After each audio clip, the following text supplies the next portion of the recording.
because of 1207. There is hardly a member of Congress, whether it's right, left, or middle, that haven't one time or another come up and said, you still have signs in my district.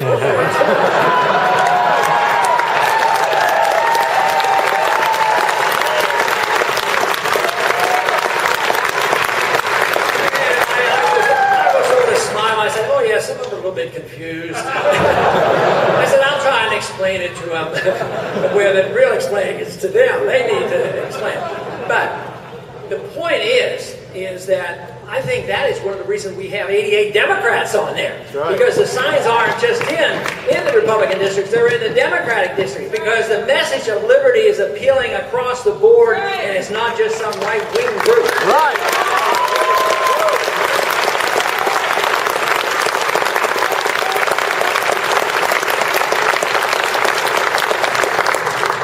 Of liberty in the Constitution, why, I've said it so many times, but I still like to say it again, it brings people together. It's socialism and welfareism, warfareism, where you have to fight over the loot and fight over the largesse and go to the lobbyists and do all that fighting just to try to get some of your money back. That's what divides us. And yet, freedom brings us together. Freedom in economics is, I'm not going to tell you how you spend your money. If you want to waste it, waste it. You don't tell me how to spend my money. I'm not going to tell you about your religious values. That's your business. I'm not going to tell you about your sexual life. I don't even want to hear about your sexual life.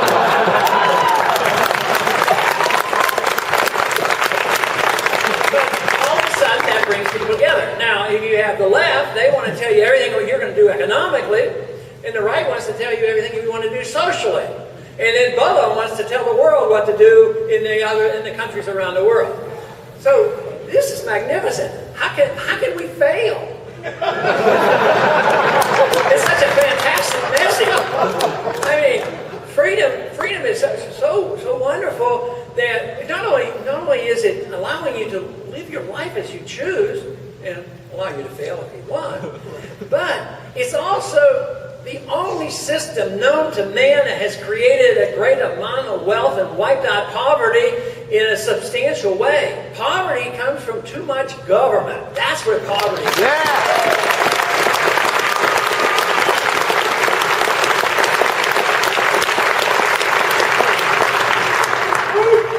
You know, there's one principle that they used in our early years. It's too bad that we can't reinstate it, and maybe as we reinstate our Constitution, we'll allow this to happen again.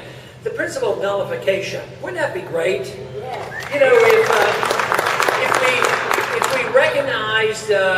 if we recognize the principle of nullification, that means the states could reject it. And back then, that reminds me, I didn't quite complete about the flag. But you know, the flag amendment, the pledge to the flag came out of the Civil War period, and it was to make sure that you never once again thought of a state as being a sovereign state, and that you never could leave. They got rid of one slavery and gave you another. That was the problem. But we need to think of nullification. If we had a true republic, the states could say, look, we don't like it, we're not going to follow that law. They have the right of nullification. The president doesn't have the right of executive orders or signing statements. Yeah.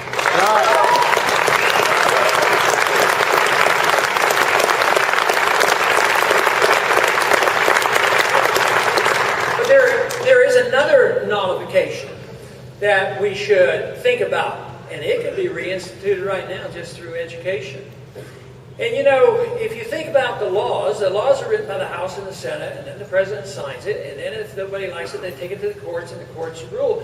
But then we still end up with horrendous laws.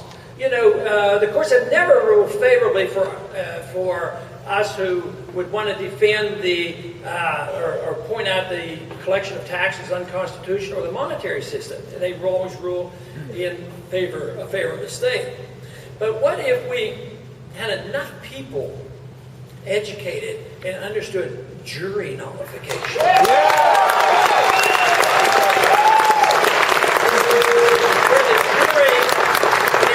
The jury was instructed that they could rule both on the facts and the law. Today, they're told you can rule on the facts, but not the law.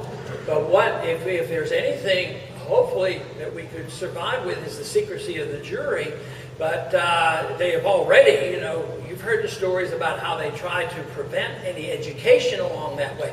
But that would be a tremendous last resort. That was meant to be the last resort. If the Congresses fail, and the courts fail, and the presidents fail, and you get lousy laws, the people, if they believe these laws are bad, they ought to be able to just excuse people and say, that is a dumb law, we're not even going to bother with it. Yeah!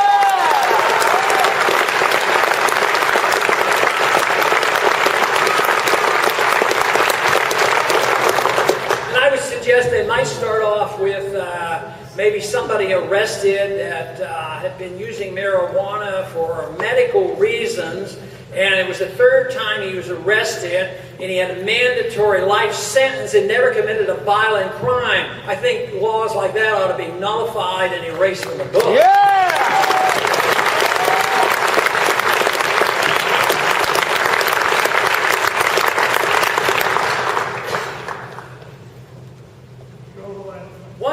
One dream that I've had, and I continue to have, we're all allowed to have some dreams.